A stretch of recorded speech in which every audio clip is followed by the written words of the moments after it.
আসসালামু আলাইকুম। আবারও নতুন একটি ভিডিও নিয়ে আপনাদের সামনে উপস্থিত হলাম। তো আজকের ভিডিওতে যে বিষয়টি দেখাবো তা হচ্ছে কিভাবে আয়কর পরিগণনা করতে হয় বা কত পার্সেন্ট আয়কর দিতে হয় এই বিষয়টি নিয়ে আজকে কথা বলবো। তো এবার মূল আলোচনা শুরু করছি।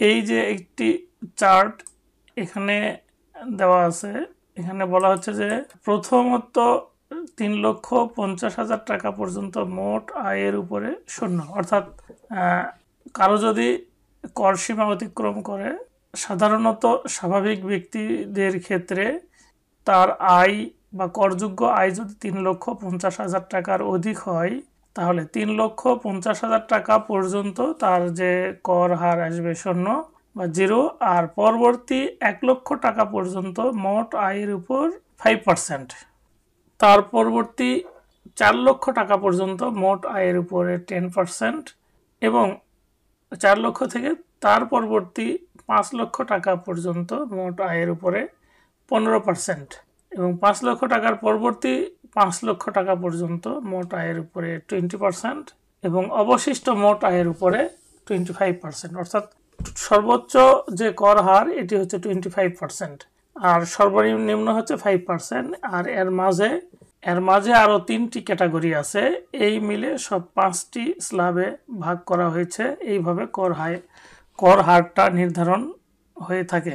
আর এছাড়া আরও উল্লেখ্য যে এই স্বাভাবিক ব্যক্তির ক্ষেত্রে ৩,৫০,০০০ টাকা, কিন্তু করদাতা যদি মহিলা হয় এবং ৬৫ বছর বা তদূর্ধ্ব বয়সের করদাতার করমুক্ত আয়ের সীমা ৪,০০,০০০ টাকা হয়, ৪,০০,০০০ টাকা অধিক হতে হবে। এবং তৃতীয় লিঙ্গের করদাতা ৪,৭৫,০০০ টাকা, এবং গ্যাজেটভুক্ত মুক্তিযোদ্ধা করদাতার করমুক্ত আয়ের সীমা হচ্ছে ৫,০০,০০০ টাকা। এছাড়া আরও বলা হয়েছে যে কোনো প্রতিবন্ধী ব্যক্তির পিতা মাতা বা আইনানুগ অভিভাবকের প্রত্যেক সন্তান বা পোষ্যের জন্য করমুক্ত আয়ের সীমা ৫০,০০০ টাকা অধিক হবে।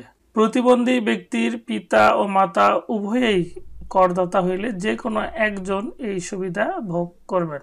এখানে একটি বিষয় হয়তো আমরা অনেকেই গুরুত্ব দেই না, যে বিষয়টি হচ্ছে যে কোনো ব্যক্তির সন্তান যদি প্রতিবন্ধী হয়, তাহলে তিনি আরও ৫০,০০০ টাকা করমুক্ত পাবেন, অর্থাৎ সেক্ষেত্রে ওই ব্যক্তির করমুক্ত আয় সীমা হবে ৪,০০,০০০ টাকা।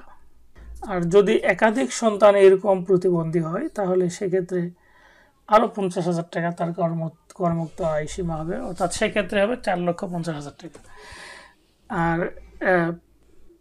আর যদি এছাড়া আরও ওই প্রতিবন্ধী ব্যক্তির যদি আইনগত অভিভাবক হয়, তাহলে সেও এই করমুক্ত আয়ের ৫০,০০০ টাকা সুবিধা নিতে পারবেন।